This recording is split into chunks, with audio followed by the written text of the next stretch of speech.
Mais tu déconnes, bonjour à tous. Mais attendez, mais enfin me voilà, ici sur cette chaîne. C'est fou. Enfin, je reviens pour une nouvelle vidéo. Aujourd'hui, je viens avec un concept que, j'avoue, j'ai volé à un youtubeur du nom de Joyka. Joyka, ce magnifique youtubeur qui fait partie du lot et qui est donc musicien aussi. Et il a un concept que j'aime beaucoup, qui est de prendre un objet et avec cet objet-là, de faire une compo. De faire une compo entière. Donc c'est-à-dire que même la batterie, même la basse ou quoi que ce soit se fait avec cet objet-là. Je me suis donc inspiré de ce concept et moi j'ai choisi un ukulélé. Ok, c'est un objet qui de base est vachement utile pour la musique, mais voilà, écoutez, vous allez voir, non mais je suis quand même fier. Donc moi je vais vous montrer en gros chaque étape que j'ai fait pour en arriver à la compo finale que vous entendrez bien sûr en fin de vidéo. Alors pour ce faire, il faut d'abord que je trouve quelques accords qui vont bien ensemble. Voilà les accords que j'ai choisis avec donc le ukulélé, forcément. Un Fa, un La mineur, un Sol et un Do. Avec ces quatre accords-là, j'ai fait quasiment toute la compo, sauf un endroit où j'ai pris d'autres accords. Un Do majeur septième, un Do septième, un Ré mineur et un La mineur. Voilà, bah c'est parti pour la première étape du coup. Donc en première étape, j'ai enregistré l'intro de la musique avec les accords que je vous ai montrés. Je les ai fait en arpège. En arpège, c'est-à-dire on prend corde par corde au lieu de faire un accord entier. Donc ça fait quelque chose comme ceci. Voilà, au lieu de faire... Vous avez compris. Après avoir fait ça, j'ai dû trouver une rythmique pour pouvoir continuer le morceau bien dans les temps, etc. etc. Donc j'ai pris le ukulélé et j'ai essayé de trouver des sons dessus pour faire le Charleston de la batterie. Et j'ai enregistré et ça donne ça.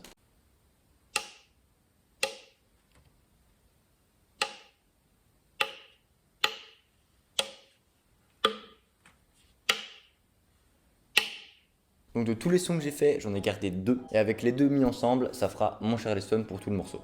Alors comment j'ai fait pour remettre le son dans le logiciel pour que ça fasse un vrai son de Charleston? Eh bien j'ai utilisé cette chose magique. Donc c'est un petit piano qu'on branche sur l'ordinateur. Et alors je peux amener les sons sur le clavier. Et du coup je mets plus aigu, plus grave. Et ça me fait des sons un petit peu différents. Et ça donne trop bien. Donc ici je suis en train de reprendre les deux sons que j'ai gardés. Et je les remets sur le clavier.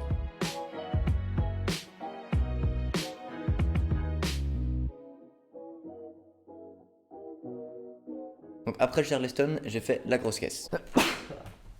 Mes souhaits. Mes doubles souhaits. J'ai donc pris le ukulélé pour faire des sons un peu plus graves qui pourraient ressembler à une grosse caisse. Et ça donne ça.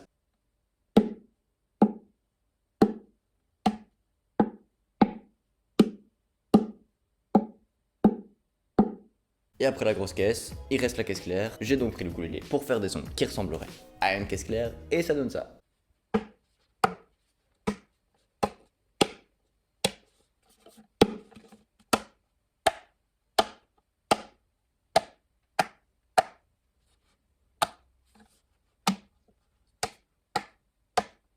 Alors pour ceux qui seraient vraiment intéressés, il faut faire attention, si on reprend le son qu'on a fait, quand on le coupe, il faut bien le couper au bord du son. Parce que si on le coupe un petit peu avant, quand on le remet sur le clavier, quand on appuie, il y aurait une petite latence entre le moment où on appuie et le moment où le son arrive. Si vous ne comprenez pas, les images vous parleront peut-être un peu plus.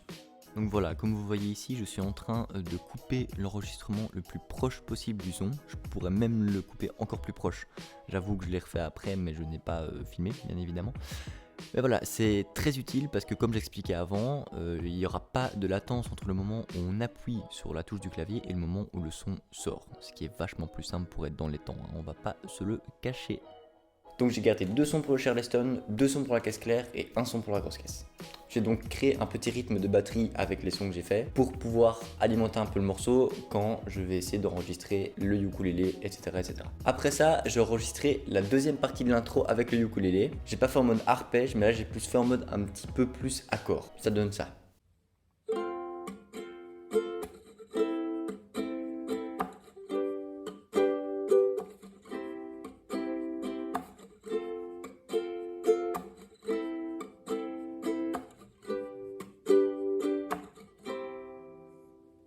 Après avoir enregistré la deuxième partie de l'intro, il faut que j'enregistre le couplet. Là, j'ai gardé encore une fois les mêmes accords, mais j'ai vraiment fait beaucoup plus en mode accord que arpège, vous allez voir, ça donne ça.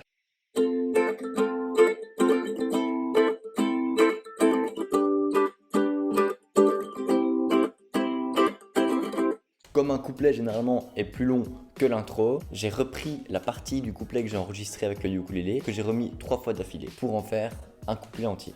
Parce qu'avec les logiciels de musique, il y a un peu de triche, mais on peut faire un fondu pour que ça donne bien sans jouer tout d'un coup. Ouais, je donne les secrets, ouais, je suis un mec comme ça. Alors encore une fois, si vous êtes intéressé pour faire un truc dans le style, c'est un conseil personnel que je vous donne, ça n'a rien de oh je suis le meilleur nanana, parce que ça m'a déjà mis dans la merde. Il faut essayer d'être bien structuré et donc de renommer ses pistes, ce que je n'ai pas fait au début et que je fais donc maintenant. C'est juste beaucoup plus simple, c'est hyper bien fait.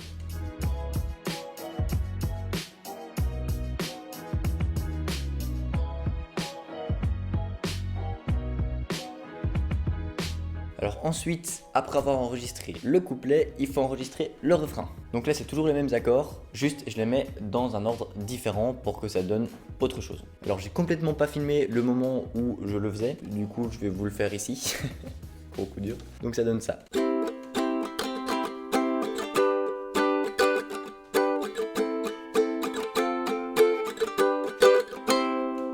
Voilà. Donc là, j'ai mis ce que j'ai enregistré 2 fois d'affilée. Et à la fin du deuxième, j'ai enregistré un accord comme ça pour mettre fin au refrain. Et avec le logiciel de musique, j'ai un peu augmenté et baissé le son pour que ça fasse un fondu bien pour la fin du refrain. Ensuite, il y a un truc que j'ai fait que j'ai complètement pas filmé, c'est le pont. Alors le pont, je vous ai montré les accords tout à l'heure, mais je vais vous montrer quand même ici à quoi il ressemble pour que vous sachiez un petit peu quand ça arrivera dans le morceau. Donc ça ressemble à ça.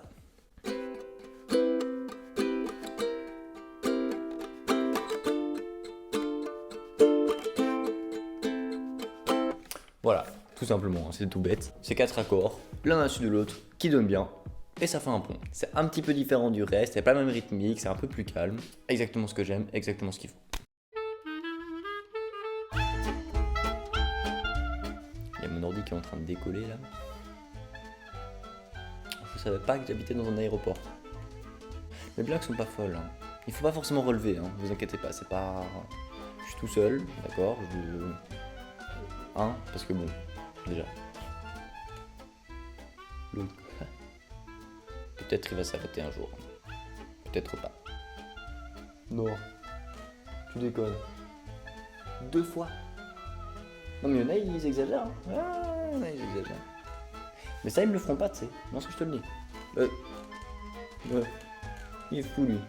Non, ça... Je te le dis. Mais ne me regarde pas comme ça. Ne me regarde pas comme ça. Tu trouves pas qu'on perd la tête quand on est tout seul? Là, je suis quand même en train de parler un cerf en décoration de sapin, quoi. Ouais.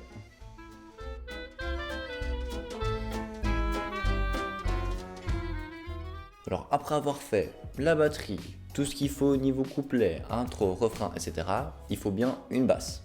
Pour la basse, c'est très simple. J'ai tout simplement enregistré un son de corde simple que j'ai remis dans le piano pour le mettre plus grave. Et ça fait un son de basse complètement normal.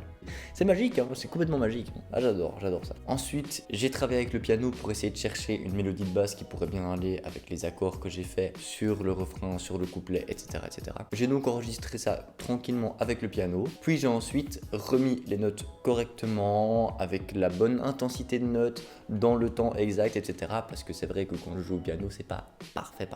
Bien évidemment, après avoir fait la basse, il faut que je retravaille un peu tout le rythme de batterie, parce qu'en général, la session rythmique, c'est batterie et basse, parce que la grosse caisse va avec la basse. Donc j'ai retravaillé un petit peu tout ça, j'ai retravaillé Charleston, la grosse caisse, un petit peu la caisse claire, pour en faire un rythme différent sur couplet, refrain, etc. pour faire un truc globalement qui rend bien.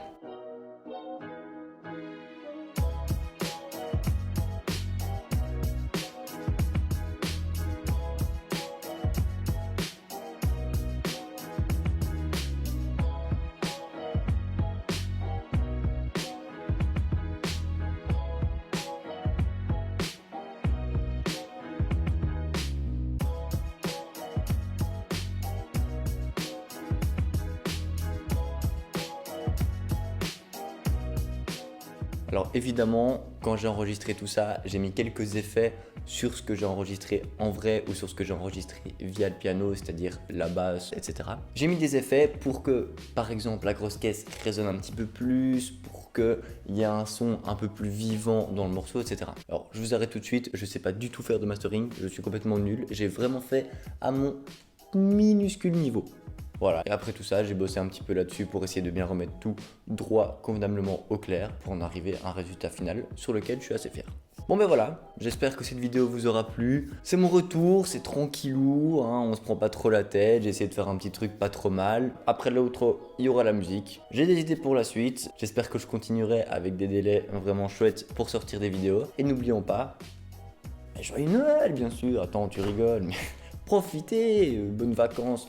Pas pour tout le monde, mais bonnes vacances quand même, bonnes fêtes, bon tout les gars, bon tout, bonne vie, tout ce que vous voulez. Je vous souhaite une magnifique vie et de profiter à fond de tous les moments que vous passez. C'était Marius, pour vous servir. Bon, l'heure de l'écoute. Bien sûr, bien sûr, bien sûr. Vous êtes prêts? C'est parti, let's go.